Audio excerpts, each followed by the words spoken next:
Vous êtes nés, vous avez trouvé le Vatican. Nous tous, nous sommes nés, nous avons tous trouvé le Vatican.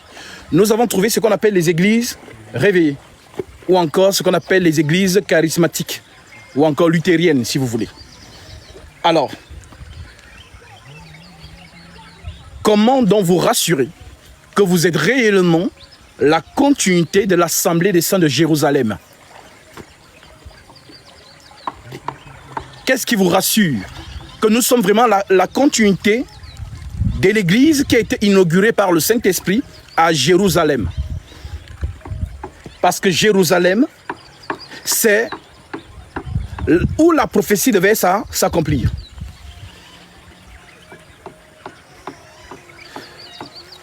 Rome ou encore le Vatican n'est pas le lieu où la prophétie devait s'accomplir. Mais le Seigneur avait prévu Rome dans la suite des temps. Nous allons lire ces écritures. Mais je voulais d'abord commencer par là pour vous faire comprendre que la saine doctrine, telle que nous l'avons reçue de la part des apôtres, parce que c'est ça notre souci en réalité.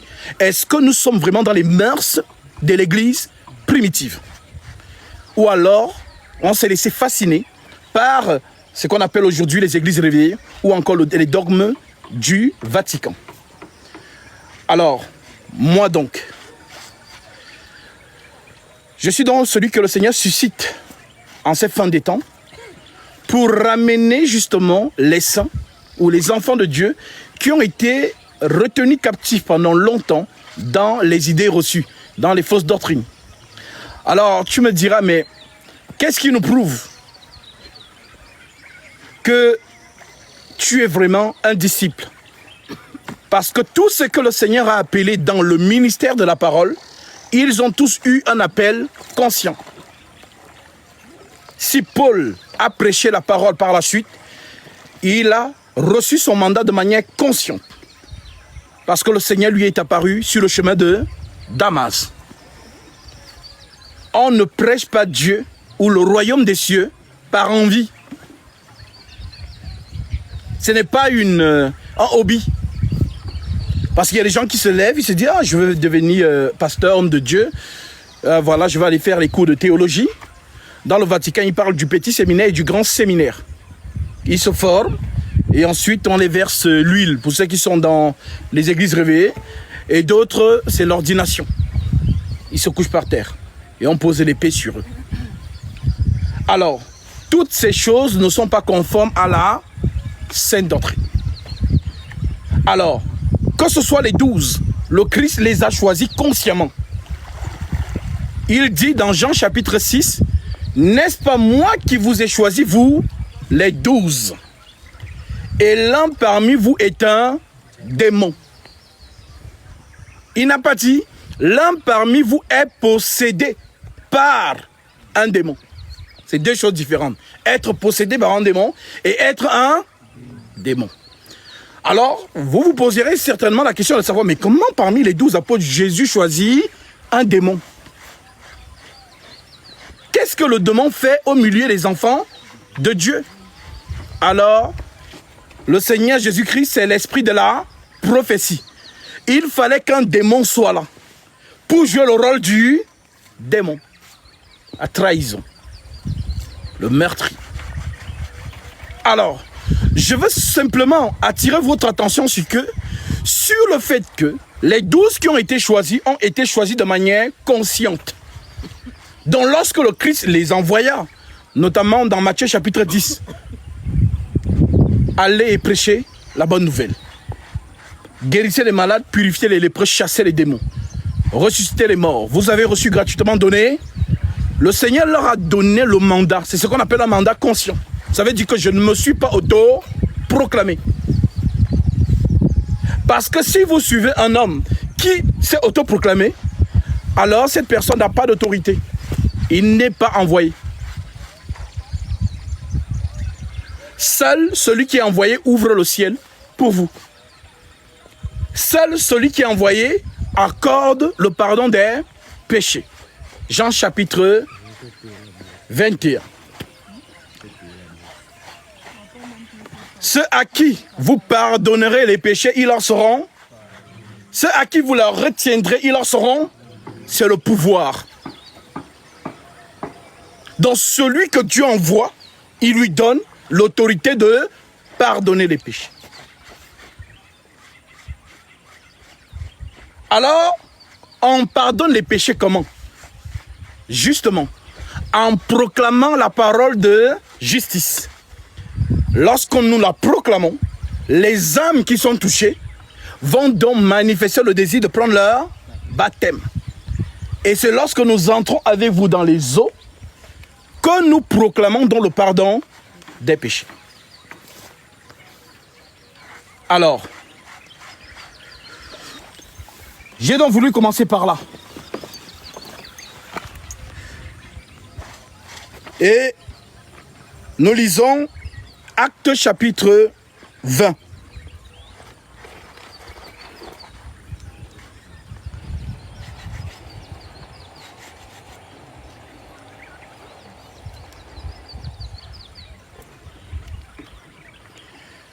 Actes chapitre 20, je suis au verset 17. Ça, c'est pour que vous sachiez d'où vous venez et qu'est-ce que vous suivez. L'apôtre Paul nous dit, cependant, de Milet, Paul envoya chercher à Éphèse les anciens de l'église. Comment on appelle cette ville? Colbison, c'est ça? Paul arrive en Colbison, il prêche la parole. Les gens de Colbison sont touchés. Il reste avec eux une année. Et parmi eux, il remarque ce qui se démarque. Alors, il transmet à l'un d'eux l'autorité de conduire le troupeau sous sa responsabilité. Ça veut dire que l'ancien est sous la responsabilité du ministre de la parole de Dieu. C'est donc ainsi que nous voyons qu'à Milet ici, lorsque Paul arrive, il envoie donc appeler les anciens. C'est-à-dire, si on parlait de Colbison, les anciens de Colbison. Alors il leur dit ceci. Lorsqu'il fut arrivé vers lui, il leur dit, vous savez de quelle manière depuis le premier jour où je suis entré en Asie, je me suis sans cesse conduit avec vous, servant le Seigneur en toute humilité et avec larmes et au milieu des épreuves que me suscitaient les embûches des Juifs. Parce que les Juifs, comme ils ont fait avec le Seigneur Jésus-Christ, ils voulaient faire la même chose avec Paul. Voilà pourquoi on le plaçait un peu des pièges un peu de partout puisqu'il puisse faire naufrage, non seulement à la foi, mais qu'il puisse même mourir. Vous savez que je n'ai rien caché de ce qui vous était utile, et que je n'ai pas craint de vous prêcher et de vous enseigner publiquement et dans les maisons. Donc les premiers saints, c'était dans les maisons qu'ils se réunissaient pour écouter la parole. Ou alors publiquement. Il n'y avait pas cette histoire de construire les méga church. Nous allons vous dire d'où ça vient. Annonçant aux Juifs et aux Grecs l'expression nation, on disait aussi grec, pour signifier ceux qui ne sont pas Juifs. Annonçant aux Juifs et aux Grecs la repentance envers Dieu et la foi en notre Seigneur Jésus-Christ. Et maintenant, voici lié par l'Esprit, je vais à Jérusalem, ne sachant pas ce qui m'y arrivera. Seulement de ville en ville, l'Esprit Saint m'avertit que des liens et des tribulations m'attendent. Mais je ne fais pour moi-même aucun cas de ma vie, comme si elle m'était précieuse, pourvu que j'accomplisse ma course avec joie et le ministère que j'ai reçu du Seigneur Jésus d'annoncer la bonne nouvelle de la grâce de Dieu. Et maintenant, voici, je sais que vous ne verrez plus mon visage, vous tous au milieu desquels j'ai passé prêchant le royaume de Dieu. C'est pourquoi je vous déclare aujourd'hui que je suis pur du sang de vous tous. En d'autres termes, je vous ai transmis la vérité. Maintenant, vous êtes responsable de cette vérité. C'est une expression qu'on utilisait justement dans la loi. Être pur du sang d'une personne. Le Seigneur utilise cette expression avec Ézéchiel. Ézéchiel chapitre 3. Là, il dit à Ézéchiel, lorsque je dirai à un méchant qu'il va mourir, si tu n'avertis pas le méchant pour qu'il se détourne de sa mauvaise foi et qu'il ne perde pas la vie, je te redemanderai de son sang. En autre terme, si ce méchant meurt, c'est Ézéchiel qui est responsable. Parce que Dieu lui a révélé que voilà telle personne qui va mourir, fait en sorte qu'il se détourne de son mauvais chemin. Donc, lorsque Ézéchiel accomplit cela, si la personne n'écoute pas, Ézéchiel est protégé. Que, ah Seigneur, j'ai parlé, mais il n'a pas... Et alors son sang retombera sur lui-même. Alors c'est ce que Paul dit aux anciens de Milet. C'est pourquoi je vous déclare aujourd'hui que je suis pur du sang de vous tous, car je vous ai annoncé tout le conseil de Dieu. Je vous ai annoncé tout le conseil de Dieu sans en rien cacher. Alors cela veut dire quoi, annoncer tout le conseil de Dieu? Annoncer tout le conseil de Dieu, ça veut dire qu'il n'y a pas une révélation qui viendra après Paul. L'apôtre Paul a reçu l'excellence de la connaissance. Voilà pourquoi il a fermé le ciel. Galates 8, verset 1. Galates chapitre 1, verset 8. Si même nous, ou un ange vient du ciel, vous annoncez un autre évangile que celui que nous avons prêché, qu'il soit un... C'est ça, fermer le ciel. Ça veut dire que après lui, si quelqu'un vient avec une autre doctrine, que la personne soit maudite. Ne l'écoutez pas. Alors oui, je vous ai annoncé tout le conseil de Dieu sans en rien cacher. Prenez donc garde à vous-même et à tout le troupeau sur lequel le Saint-Esprit vous a établi évêque. L'évêque, c'est ce qu'on appelle donc ancien. Donc l'ancien, c'est l'autochtone de la ville ou du village où est arrivé l'homme de Dieu. Lorsqu'il prêche, si le village écoute, sans toucher, il remarque s'il y a parmi les autochtones un qui comprend bien la parole et qui est capable aussi de la retransmettre. C'est ce qu'on appelait donc des évêques. Alors, voici donc le verset pour lequel nous sommes entrés dans ce chapitre, verset 29. Je sais, dit Paul, qu'il s'introduira parmi vous, après mon départ, des loups cruels, qui n'épargneront pas le troupeau, et qu'il se lèvera du milieu de vous des hommes qui enseigneront des choses pernicieuses pour entraîner les disciples après eux. Voilà la prophétie de Paul après son départ. Donc, il vous dit que quand je vais quitter la scène, parce que Satan me guette. Souvenez-vous des fils de Séva, lorsqu'ils ont essayé de faire de l'exorcisme sur une personne. Parce qu'on dit qu'ils étaient des exorcistes ambulants. Ils vont de maison en maison pour chercher les démons. Alors, ils sont tombés sur une personne qui était possédée. Et ils ont dit à cette personne, aux démons qui se trouvaient dans cette personne, nous te chassons au nom de Jésus-Christ que Paul prêche. Le démon a répondu, nous connaissons Jésus. On sait qui est Paul. Mais vous, qui êtes-vous? Donc le démon connaît qui a l'autorité. Si vous vous amusez à aller réveiller les esprits que vous ne pouvez pas maîtriser, ils vont vous fouetter et tabasser. Comme ça est arrivé aux 7 fils de Séva. On ne joue pas avec ça.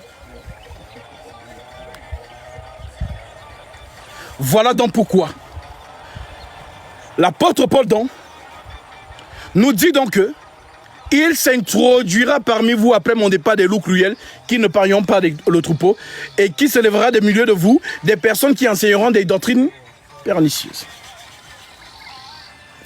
Alors, l'ennemi est exactement... Paul avait cette inquiétude, humainement parlant, que Seigneur, quand je ne serai plus là, qui va veiller sur eux?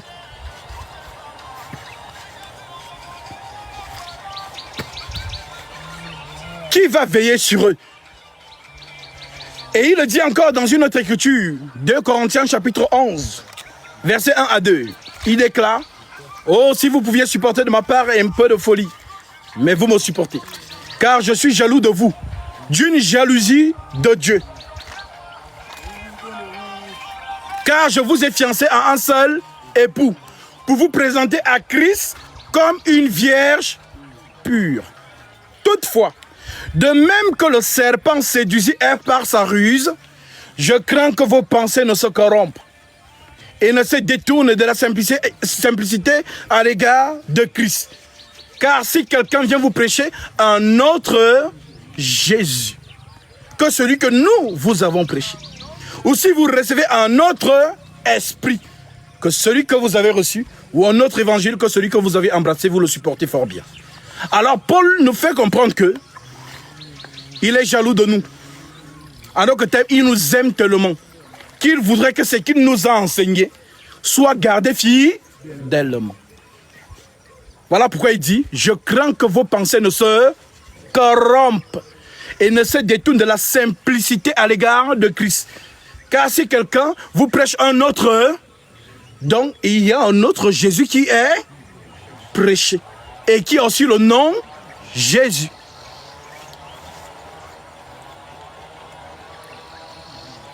Alors, le seul Jésus qui est vrai, c'est le Jésus des apôtres.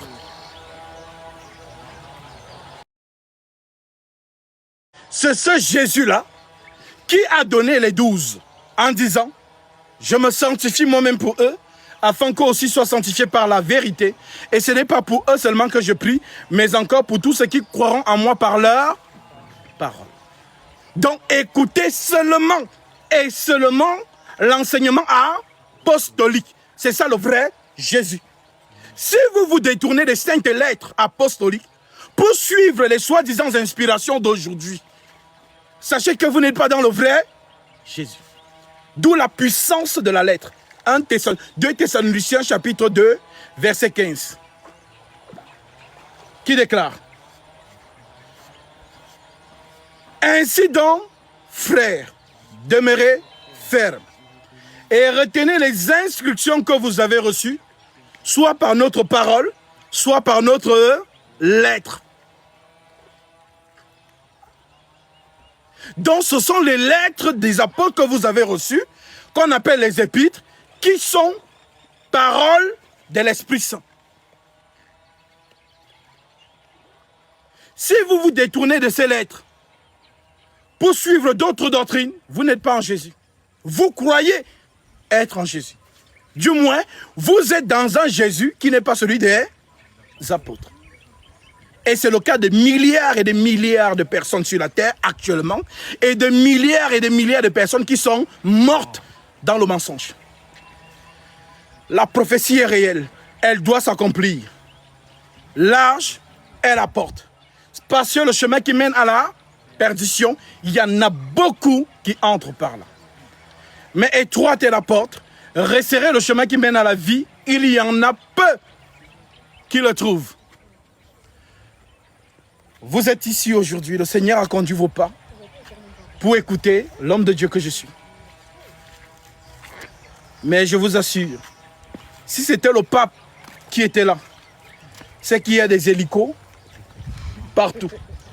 Les anti-gants ont sécurisé la zone. Le monde qu'il y aurait ici. Je pense que vous regardez les croisades. Notamment la croisade de Rio, où les gens étaient comme le sable au bord. C'est-à-dire, la plage, on compte. Et les gens étaient plus nombreux que le sable sur la mer. La parole est vivante. Le Seigneur prend les choses viles du monde pour confondre les grandes.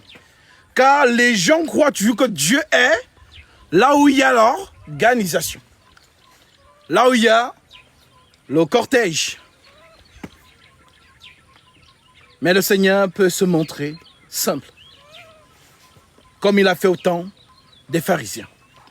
Lorsque tu regardais Jésus et tu regardais les pharisiens, on te pose la question, qui est homme de Dieu?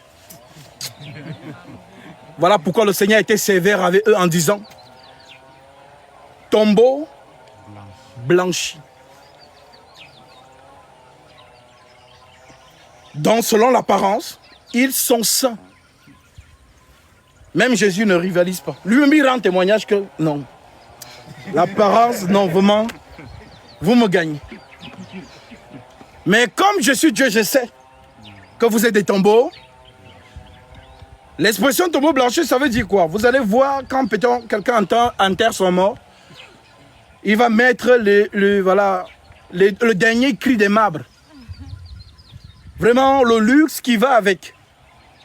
Mais si vous ouvrez, il n'y a que des squelettes. C'est donc ce qu'on appelle l'impureté. Alors le Seigneur veut nous montrer, par cette affirmation vis-à-vis des pharisiens, tombeau blanchi, en d'autres termes, ils sont beaux d'apparence. Ils envoient l'image de la piété. Mais renie ce qui fait la force de la piété. Voilà pourquoi, si tu vois un cardinal, un prêtre du Vatican, tu me vois, si on te dit qu'il est homme de Dieu, tu vas dire que c'est le prêtre. Alors Paul nous dit que personne ne vous ravisse par un culte des anges. Qu'est-ce qu'on appelle le culte des anges? Apparence. Vous avez vu un prêtre qui rit beaucoup? Toujours solennel.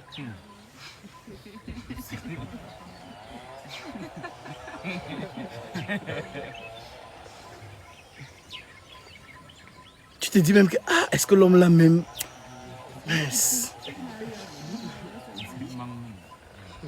Alors, c'est ça les anges. Quand un ange apparaît, il ne rigole pas beaucoup. Il est solennel. Alors, Paul dit donc que personne ne vous ravisse sur une apparence de culte des anges. Alors, bien-aimés, j'ai donc voulu commencer par là pour vous montrer que l'enseignement apostolique est ce qui fait foi. Peu importe ce qu'on vous dit ou on vous dira, seule l'écriture est vérité.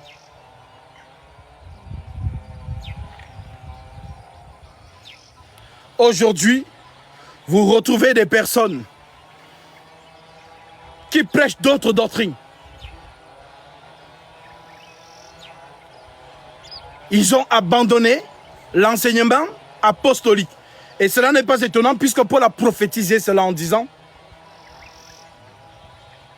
plusieurs abandonneront la foi pour s'attacher aux esprits séducteurs et à des doctrines de démons.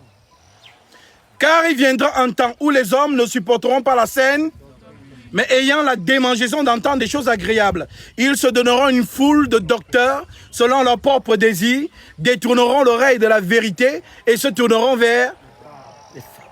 Nous sommes en plein dedans. Alors, bien-aimés, c'est une grâce pour vous de rencontrer mon chemin. Parce que, en tant qu'émissaire du ciel sur la terre, même ma propre mère qui est là, qui va prendre son baptême aujourd'hui, elle peut me regarder là comme Marie regardait Jésus.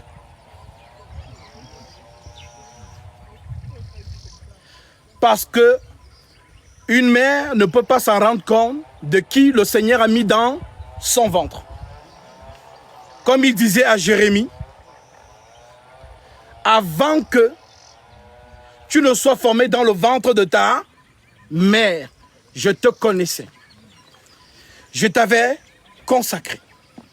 Donc une femme peut être enceinte, mais en elle, il y a l'émissaire de Dieu. Dieu envoie cet enfant pour une mission précise. Et c'est au fil du temps. Et le jour où Dieu a manifesté que son ministère va se réveiller, ça se réveille. Voilà pourquoi vous n'entendez pas parler de la vie de Jésus jusqu'à ses 30 ans. On fait le bruit quand il est né, quand il a 12 ans et quand il a 30 ans. Certainement, vous posez la question, quand il avait 17 ans, il faisait quoi? Quand il avait 20 ans, 22 ans, 23 ans, il faisait quoi? Alors, 30 ans, c'est l'âge que l'Esprit Saint avait fixé pour lui. Car c'est l'âge de la sacrificature en Israël. Pour quand Lévite commence la sacrificature, il doit être âgé de 30 ans et plus. Donc rien n'est au hasard. Voilà pourquoi à 30 ans, il est conduit par l'Esprit au Jourdain, par la piscine, par la baignoire, où on va prendre l'eau, on va vous mettre sur la tête 3 gouttes. Tout ce que fait l'Esprit dans ses mouvements, c'est une écriture. Le Seigneur le conduit au Jourdain parce que le Jourdain est une source d'eau naturelle et sauvage. Elle n'est pas captive. Il y a un mystère dans l'eau naturelle. C'est la nature. La terre sort de l'eau. Genèse chapitre 1. Que les eaux qui sont en bas s'amassent à un même lieu et que le sec paraisse. C'est l'image d'une maman lorsqu'elle est enceinte. L'enfant est dans une poche qu'on appelle le placenta et cette poche est remplie d'eau.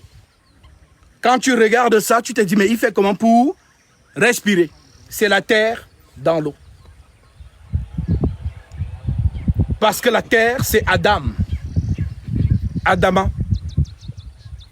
Pour que cet enfant vienne donc à la surface, il faut donc que les eaux se séparent. Ce qu'on appelle la perte d'air lorsqu'une femme veut donner la vie. Tous ces mystères sont imprégnés dans la nature. Il faut juste avoir les yeux pour savoir lire.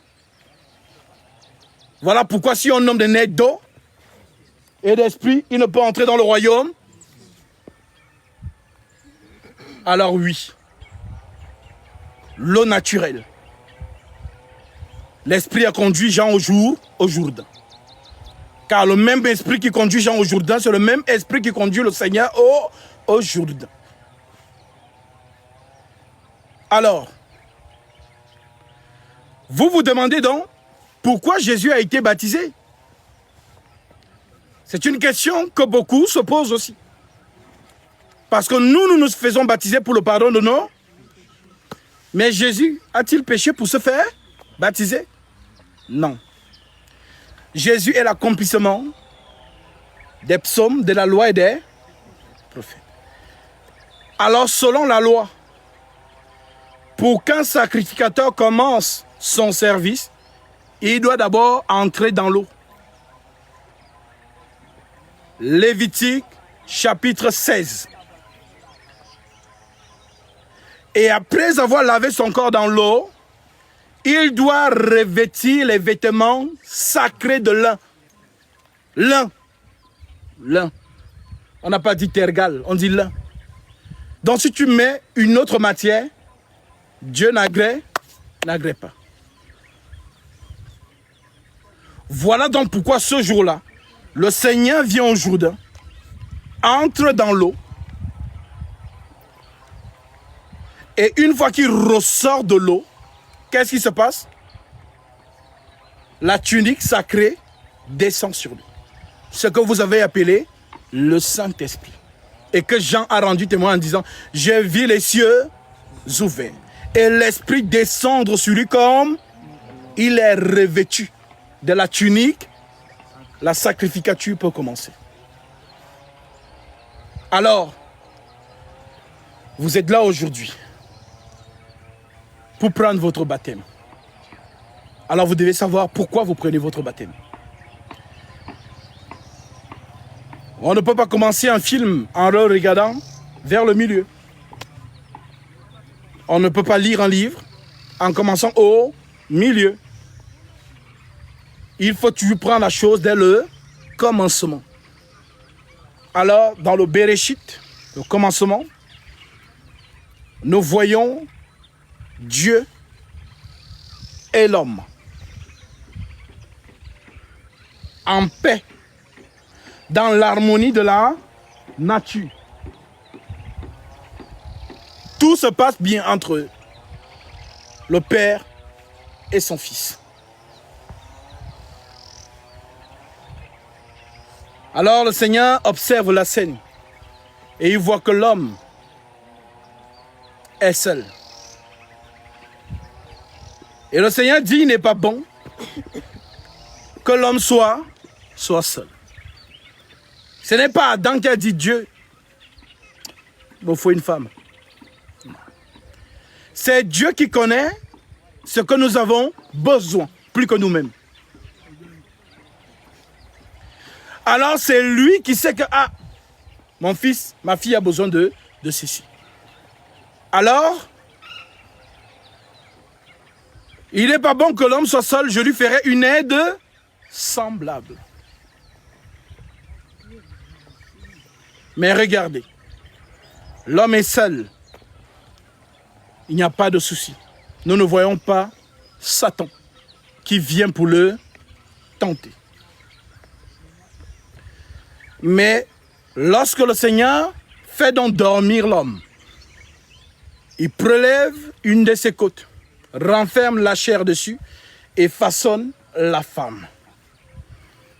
Pendant ce temps, l'homme dort. Il ne sait pas ce qui se passe entre Dieu et la femme. Dieu façonne la femme. Tant qu'elle n'est pas prête, l'homme ne se réveille. Alors je pense que expliquer ainsi, vous comprenez donc où on se trouve dans l'église. Adam dort. Dieu façonne la femme. Car on appelle l'église l'épouse du Christ. Donc ce que Dieu faisait dans le jardin d'Éden, c'est ce qu'il fait aujourd'hui en esprit. Car c'est le Saint-Esprit qui façonne l'église. Si elle n'a pas encore été présentée à son époux, ça veut dire qu'elle n'est pas encore prête. Alors, ce qui nous permet donc de comprendre que dans l'ombre, celui qui a façonné la femme, c'est qui? C'est Dieu. Alors, dans la réalité des choses, qui façonne l'église? Le Saint, dont le Saint-Esprit, c'est Dieu lui-même. L'homme donc, à son réveil, il s'exclame en disant, voici cette fois-ci celle qui sera os de mes os, chair de ma chair, je l'appellerai femme.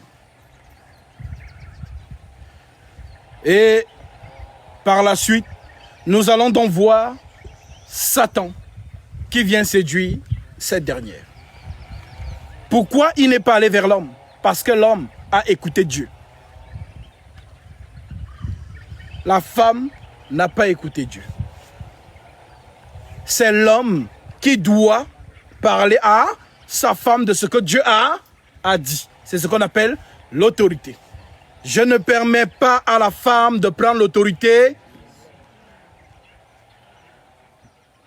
Vous comprenez aujourd'hui pourquoi la femme n'enseigne pas dans l'église? Ce sont des choses célestes. Si la femme parle à l'homme, c'est renverser l'eau. C'est ce que Satan a donc fait.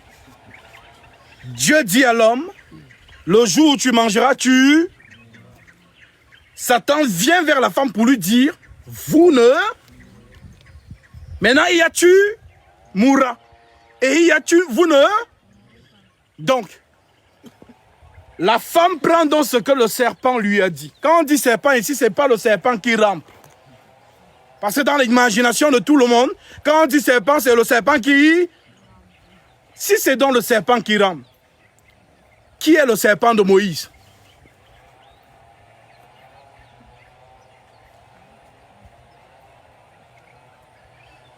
Parce que le serpent de Moïse rampait haut, donc le serpent de Moïse était maudit. Non. Lorsqu'on parle du serpent ancien, on fait référence au mensonge.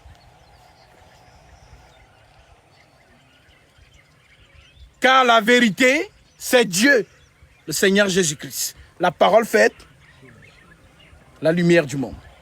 Le mensonge, c'est Satan. Donc de la même manière que Dieu a parlé avec l'homme, c'est aussi comme ça que Satan a parlé avec la femme. Elle dit donc amen à l'enseignement du menteur. Elle prend donc cet enseignement, elle vient donner à son, et son mari dit aussi amen. Lorsque Dieu vient donc réprimander son mari, quelle est la phrase que Dieu lui dit? Puisque tu as écouté la voix de ta femme. En d'autres termes, Satan a renversé le haut. Alors, l'autorité étant donc renfermée, étant donc détournée, l'homme meurt puisqu'il a mangé. Manger ici, c'est croire. Parce que je sais que vous avez entendu toutes sortes de théories vis-à-vis de cette chose-là. D'autres qui disent non, dans le jardin d'Éden, la pomme interdite, c'est le sexe. Non, c'est faux. Parce que nous avons les yeux de la prophétie. Dans Genèse 1, on montre déjà par Dieu que l'homme et la femme doivent se connaître. Multipliez, remplissez. Est-ce qu'on remplit la terre avec la parole? Donc par les yeux de la prophétie, nous voyions déjà que Dieu avait prévu le mariage entre l'homme. Mais dans le jardin d'Éden, c'est la présence de Dieu. Et là où il y a Dieu, il n'y a pas de sexe.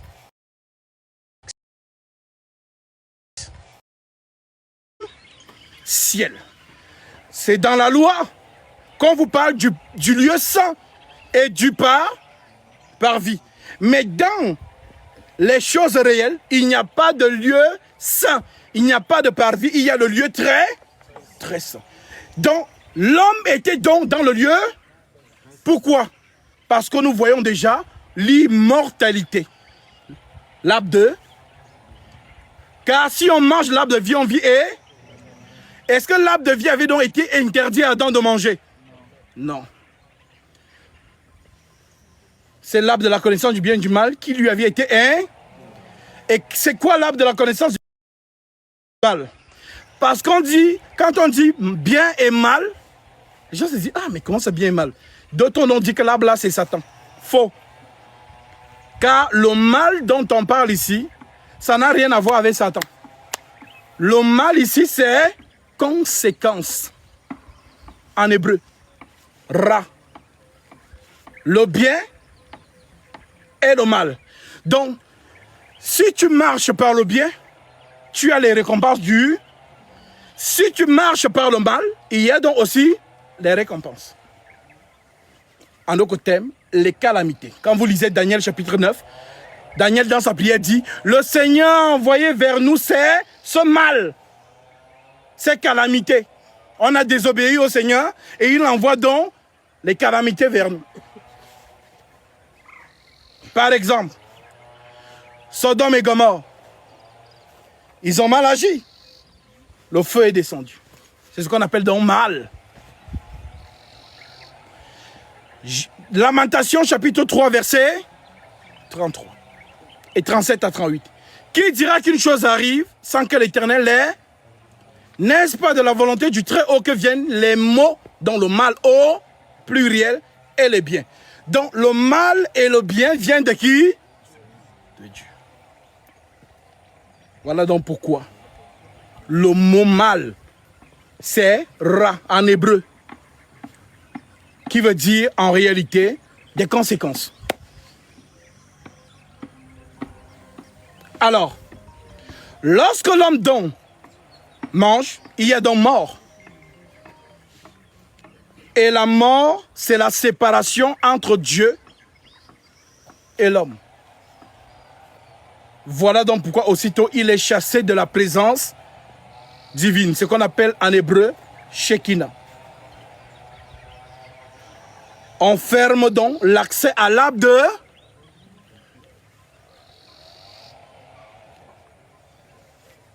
Et à ce moment, l'homme et Dieu sont séparés. Voilà donc pourquoi il quitte de l'homme immortel à l'homme mort. C'est aussi ça qu'on appelle nudité. L'homme sans vie. Jésus disait, laissez les morts enterrer Les morts. Les morts enterrés. Ça veut dire que ce sont des personnes qui n'ont pas la vie. Mais attends, mais ils vivent. Comment ça? On laisse les morts enterrer les morts. Non. Beaucoup de gens vivent, mais ils n'ont pas le sang. Donc ils sont morts. Mais celui qui a le Saint-Esprit ne meurt pas. Il dort. En attendant d'entrer dans la lumière inaccessible. Voilà donc pourquoi. Lorsqu'il y a donc séparation, il faut donc qu'il y ait réconciliation. Voilà pourquoi l'apôtre Paul nous enseigne donc ceci. Je suis dans Romains chapitre 5.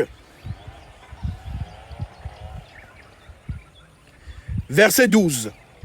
L'Écriture nous dit ceci. C'est pourquoi comme par un seul homme, le péché est entré dans le monde, et par le péché, la mort. Et qu'ainsi, la mort s'est étendue sur tous les hommes, parce que tous ont péché, car jusqu'à la loi, le péché était dans le monde. Je répète, c'est pourquoi comme par un seul homme, le péché est entré dans le monde, et par le péché la mort, et qu'ainsi la mort s'est étendue sur tous les hommes. Attention, sauf Marie Immaculée, c'est écrit où?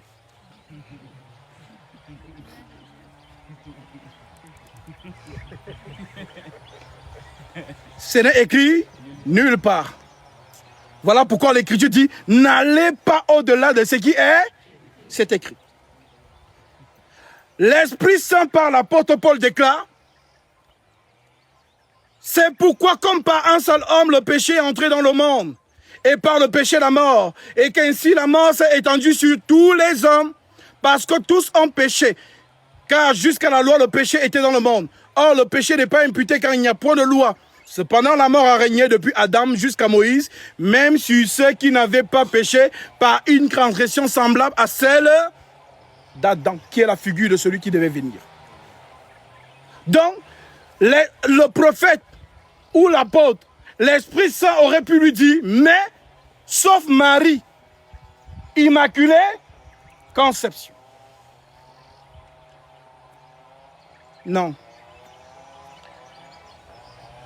Voilà donc pourquoi vous devez comprendre que le péché, ce n'est pas le vol. Le péché, ce n'est pas l'impudicité.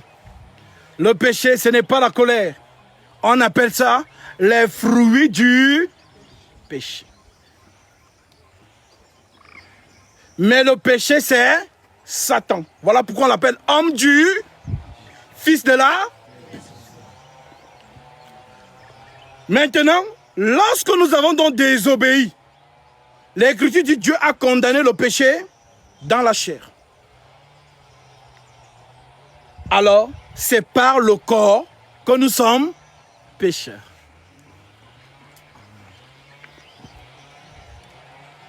Donc un bébé qui vient de naître, il n'a rien fait, mais il est pécheur. Montrez-moi un verset où Jean-Baptiste a péché. Ça n'existe pas. Il y a même un homme que Jésus rend témoignage en Israël. Il s'appelle Nathanaël. Il a dit de lui, voici enfin un Israélite en qui il n'y a point de fraude. Alors nous comprenons ici que le péché, c'est la nature avec laquelle nous naissons. C'est ce qu'on appelle péché. Voilà pourquoi dans le Vatican, quand un bébé vient de naître, on se précipite vite de le baptiser, que s'il meurt, il ne sera pas sauvé. Mais ils n'ont pas compris. Car le Saint-Esprit a dit par l'apôtre Paul, dans 1 Corinthiens chapitre 7, que sais-tu femme, si tu sauveras ton mari? Que sais-tu mari, si tu sauveras ta femme? La femme en Christ est sanctifiée. La femme en Christ qui a le Saint-Esprit sanctifie son mari, qui n'est pas en Christ.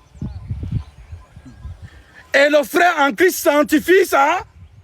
C'est mieux que je lise pour qu'on ne dise pas que j'ai inventé. 1 Corinthiens 7, verset 12. L'Écriture dit, au reste, ce n'est pas le Seigneur qui dit. C'est pas le Seigneur, c'est moi qui dis. Si un frère a une femme non croyante et qu'elle consente à habiter avec lui, qu'il ne la repudie point. Et si une femme a un mari non croyant et qu'elle consente à habiter et qu'il consente à habiter avec elle, qu'elle ne le repudie point. Car le mari non croyant est sanctifié par la femme.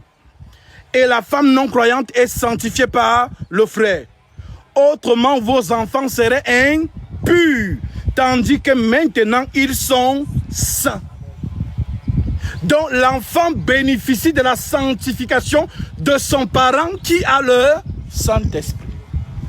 Voilà pourquoi, s'il meurt étant bébé, il est sauvé. Parce qu'il n'est pas à l'âge de la conscience d'accepter l'évangile. Car la condition pour se baptiser, c'est de croire. Celui qui croira. On ne baptise pas quelqu'un qui n'a pas cru. Voilà comment on enseigne la sainte doctrine, pas comme les apôtres. Voilà donc pourquoi le Vatican a baptisé beaucoup de bébés. Moi-même, j'ai été baptisé. Et ma mère, que voilà, elle était là. Il y avait même mon parent. On me portait. On m'a mis le baptême. Si on ne me montrait pas les photos, on me dit, ah, tu as été baptisé. Ah, j'ai été baptisé. Je ne savais pas. Donc, tu es baptisé, tu n'es même pas conscient de l'engagement que tu as pris. C'est un faux baptême. Voilà donc pourquoi tous ceux qui ont reçu le baptême conformément à la sainte doctrine, selon les lettres apostoliques, l'ont pris par un engagement de bonne conscience. C'est comme un mariage. On ne marie pas une petite fille de 1 an. Elle va dire oui comment. Quand le maire va lui dire, voulez-vous prendre pour épouse monsieur qui est... L'enfant ne peut pas dire oui. Alors nous nous engageons envers le Seigneur. Voilà pourquoi l'Écriture dit ce jour-là donc, après ce discours, il eut les cœurs vivement touchés. Et il dit à Pierre et aux autres apôtres, hommes frères, que ferons-nous? Pierre leur dit, repentez-vous et que chacun de vous soit baptisé au nom de Jésus-Christ pour le pardon de vos péchés et vous recevrez le don du Saint-Esprit. C'est ça la sainte doctrine. Alors, nous donc, comme l'Écriture dit, comme par un seul homme, le péché est entré dans le monde. Et qu'ainsi le péché s'est étendu sur tous les hommes. Voilà pourquoi, tant qu'une personne n'a pas encore été baptisée, le nuage de la colère de Dieu plane sur cette personne. Voilà pourquoi, lorsque Jean baptisait et que les pharisiens venaient, il leur disait quoi? Race de... Qui vous a appris à fuir la colère? En autre terme, il annonçait Jésus. Ces gens-là ne croyaient pas en Jésus, mais venaient quand même se faire. Alors il s'est dit, mais attends, ils ne croient pas à la personne que j'annonce. Mais pourquoi ils se font? Alors il a compris que ils ont peut-être compris que le baptême, c'est le lieu de sécurité. Alors il dit, mais qui vous a appris à fuir la colère? Donc, quiconque n'est pas baptisé, la colonne de colère plane sur lui. Voilà pourquoi Dieu parlait tantôt du manier, tantôt du nôtre, et l'on n'y prend point garde. Donc, dans le passé, il nous montre un homme avec son bateau. Il s'appelle Noé. Noé proclame la justice. Parce que Dieu lui a révélé la colère qui a le déluge. Alors le Seigneur, dans l'évangile, nous rappelle ce jour-là, en disant, le temps de la fin sera comme au temps de Noé. Car dans les jours qui précédaient le déluge, les hommes mangeaient et la vie. Se mariaient et mariaient là, sans s'en douter de rien. Jusqu'au jour où le déluge vint et les emporta tous. Il en sera de même à l'avènement du Fils de l'homme. Jésus ne mangea. S'il a dit, il en sera de même. c'est ce qui va s'accomplir. Sauf que chez Noé, c'était l'eau. Mais quand Jésus, lui, va venir, c'est le feu. Et Pierre vous l'a révélé en disant, les cieux enflammés. La terre et ce qu'elle concerne sera consumée. Voilà donc pourquoi il faut donc entrer dans les eaux du baptême au nom de Jésus-Christ pour fuir cette heure et recevoir le pardon de Dieu. Parce que c'est ce que vous êtes venus chercher, le pardon de vos péchés. Alors, maintenant que vous avez compris pourquoi vous vous faites baptiser, on vous explique donc à présent qui vous a réconcilié. Parce qu'il s'agit d'une réconciliation. Alors l'apôtre Paul nous révèle ceci. Dans 2 Corinthiens chapitre 5, au verset 17. Si quelqu'un est en Christ, il a une nouvelle créature. Les choses anciennes sont passées. Voici, toutes choses sont devenues nouvelles. Et tout cela vient de Dieu qui nous a réconciliés avec lui par Christ et qui nous a donné le ministère de la réconciliation. Donc Christ, c'est le médiateur entre Dieu et l'homme. C'est ce qu'on appelle dans la paix. Quand il y a un litige, il y a un chef de village qui vient jouer l'arbre du sage au milieu du village. Pour qu'il y ait réconciliation. Donc il y a un problème entre Dieu et l'homme. Il faut donc un médiateur. Voilà donc pourquoi le médiateur entre l'homme et Dieu, c'est qui? C'est Christ. Qui est donc Christ? Christ, c'est Dieu lui-même. Romains chapitre 9. Et c'est ça l'amour de Dieu. Qui prend un corps et qui vient réconcilier l'homme avec Dieu. Mais il faut un prix. Le sacrifice. Tu n'as voulu ni offrande, ni sacrifice, mais tu m'as formé un. Alors pourquoi se forme-t-il encore? Car Dieu est Dieu. Il a tout créé. Il est tout puissant. S'il veut vraiment nous pardonner, il peut claquer les. Pourquoi a-t-il besoin de se faire fouetter par ses propres créatures? Ça n'a pas de sens. Voilà pourquoi les cartésiens, les intellectuels, ça ne passe pas. C'est pas rationnel. C'est pas logique. Alors voici le mystère. On dit que la mort est entrée par un homme. Vous avez vécu le Covid ici au Cameroun. Quand c'est arrivé, qu'est-ce qu'on vous disait? Vous devez être enfermé chez vous. J'ai même vu les images que si on voyait quelqu'un dehors, on vous fouettait. En France, c'était les amendes qu'on collait. Et croyez-moi que le gouvernement s'est fait beaucoup d'argent dessus. Parce que quand tu commences à marcher dans les 4 murs de ta maison, tu dis non, je veux prendre de l'air. Dès que tu sors un peu, monsieur, vous appelez comment? Amende. Alors, voyez donc la mort comme étant le Covid qui se répand. Les gens sont morts. Le Covid est en train de tuer. Pendant ce temps, on nous dit que pour trouver un vaccin, il faut au moins 5 ans.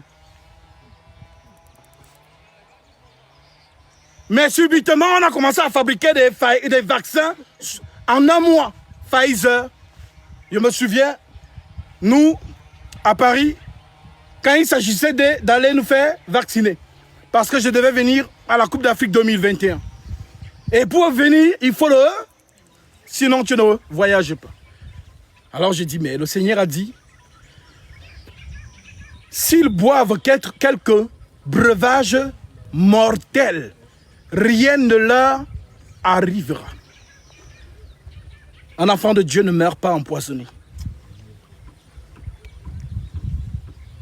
La parole de Jésus-Christ est esprit et vie. Elle est vivante. Si tu as vu combien le poison dans ta nourriture, ne mange pas. Tu as vu. L'homme prudent voit le danger de loin et s'en. Mais si tu n'as pas vu qu'on a mis le poison dans ta boisson ou dans ta nourriture, le Saint-Esprit a vu. Tu vas manger cette nourriture. L'homme ou la personne qui a mis le poison va voir que tout va bien. Dit que, on savait qu'il n'était pas net sans sorcier. La parole de Jésus-Christ est vivante. S'ils boivent quelques breuvages mortels, rien ne leur arrivera. Alors je dis, je vais prendre mon vaccin. Il y avait donc beaucoup de monde, plein de monde dans la salle. Et j'étais assis, j'attendais mon tour. Il y avait donc quelqu'un qui s'est levé avant moi. Dès qu'on a seulement enlevé, on a mis le vaccin, la personne est tombée. Il a commencé à convulser. Toute la salle s'est levée, tout le monde a fui. Jésus-Christ m'en est témoin. Les gens ont dit que quoi? Non, je me vaccine plus. Les gens sont partis. Et à Paris, il y avait beaucoup de gens qui ne se vaccinaient pas. Parce que on ne savait pas ce qu'il y avait dans ce vaccin. Le vaccin scientifiquement doit être fait il y a 5 ans de recherche. Mais là, on fabrique que non, il faut qu'on arrête le Covid. Si vous avez donc compris cette illustration, la mort dont on vous dit que la mort s'est répandue sur tous les... Donc il faut un vaccin pour arrêter la mort. Pour neutraliser la mort. Voilà donc pourquoi on a essayé les vaccins sur les animaux. Pour voir si ça prend. On ne va pas tester sur un homme. On teste un peu sur toi. On va prendre un animal qui se rapproche plus de l'homme pour tester. Voilà pourquoi et seulement pourquoi Dieu lui-même se façonne un corps. Parce que c'est ce corps qui va donc emprisonner la mort. Donc le corps qui vient, ce n'est pas encore un corps comme ça. C'est le seul corps qui peut maîtriser la mort. Donc la mort quitte sur tout le monde et vient entrer sur lui. Donc à la croix, l'Écriture dit quoi? Celui qui est maudit, celui qui est pendu au... Mais il est maudit pourquoi? Parce qu'il a porté les impuretés. Voilà donc pourquoi, en mourant donc, il est Dieu. Il est capable d'entrer dans le séjour des morts et de ressortir. Voilà pourquoi il a pris encore. C'est donc en fonction de cela que tu crois tel que le prophète Ésaïe l'a prophétisé. Le châtiment qui devait tomber sur nous est tombé sur lui. Alors, le Seigneur est venu porter ta condamnation. Le Seigneur est venu porter tes souffrances, tes péchés. Et il les a anéantis par la puissance de son esprit. En souffrant le martyre. Lorsqu'on l'a fouetté, c'était toi qu'on devait fouetter. Donc, le châtiment qu'on voit sur lui, ce sont les choses visibles. Mais je vous assure, lorsque Dieu n'est pas votre protection, vous êtes la merci des démons. Voilà pourquoi c'est en fonction de cela que vous prenez votre baptême. Parce que vous confessez que le seul vrai Dieu tout-puissant a été manifesté. C'est l'enseignement de Paul, mystère de la piété, en Timothée 3,16. Le mystère de la piété est grand. Dieu a été manifesté en justifié par l'esprit, vu des anges, prêchant aux gentils, cru dans le monde, élevé dans la gloire. Donc, en entrant dans l'eau, tu acceptes que Jésus-Christ est le seul vrai Dieu tout-puissant manifesté en chair, qui a porté mes péchés, qui est mort et ressuscité le... Et maintenant, que tardes-tu? Lève-toi et sois baptisé et lavé de tes péchés en invoquant le nom du Seigneur. Donc c'est aujourd'hui pour vous que s'accomplit donc cette prophétie.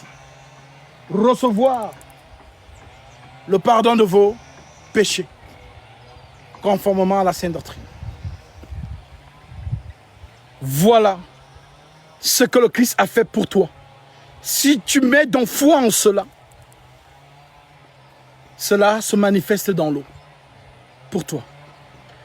Et si jamais donc tu meurs par la suite, la mort n'a plus de pouvoir sur, parce que le prince de la vie,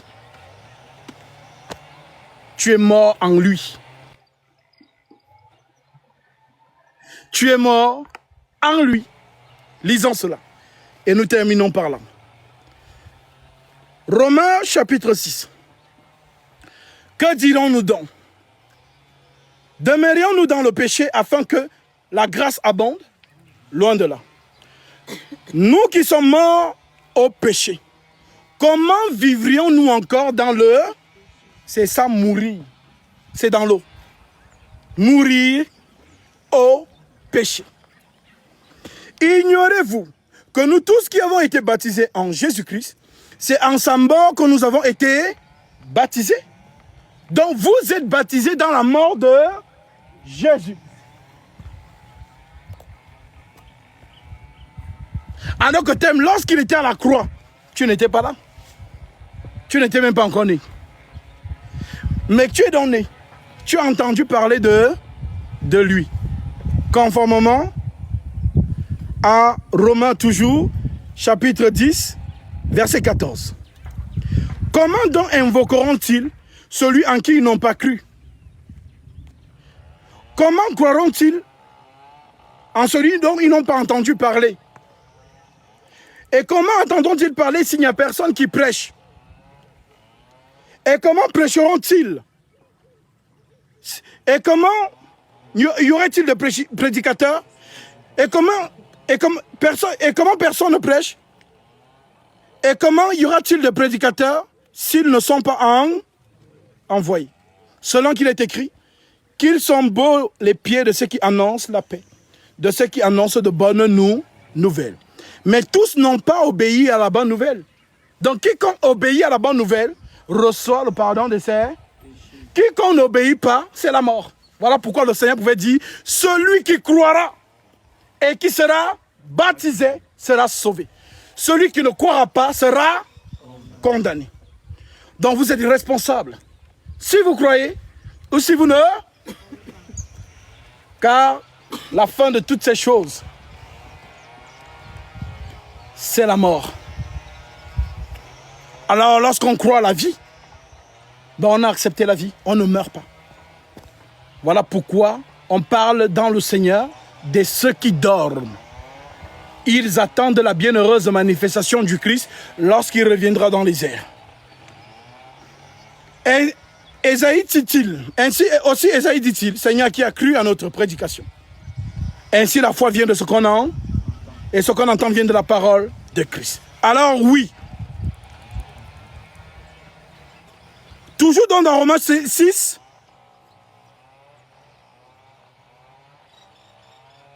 nous avons donc été ensevelis avec lui par le baptême en sa mort, afin que comme Christ est ressuscité des morts, par la gloire du Père, de même aussi, nous marchions en nouveauté de vie. En effet, si nous sommes devenus une même plante avec lui, par la conformité à sa mort, nous le serons aussi par la conformité à sa résurrection.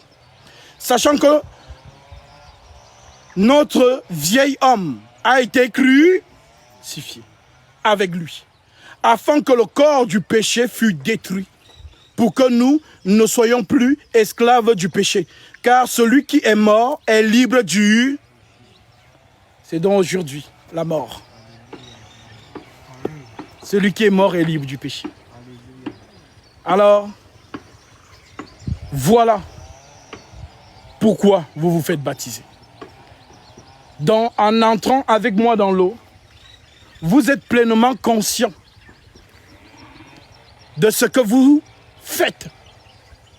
C'est maintenant qu'il faut invoquer le nom de Jésus-Christ sur votre vie. Car l'Écriture dit, quiconque invoquera le nom du Seigneur sera sauvé. Voilà donc. Que le Seigneur donc nous accompagne dans ce moment et qu'il manifeste sa miséricorde pour vous à qui il a touché de venir en ce lieu afin d'accomplir la prophétie dans votre vie. Que le Seigneur vous bénisse.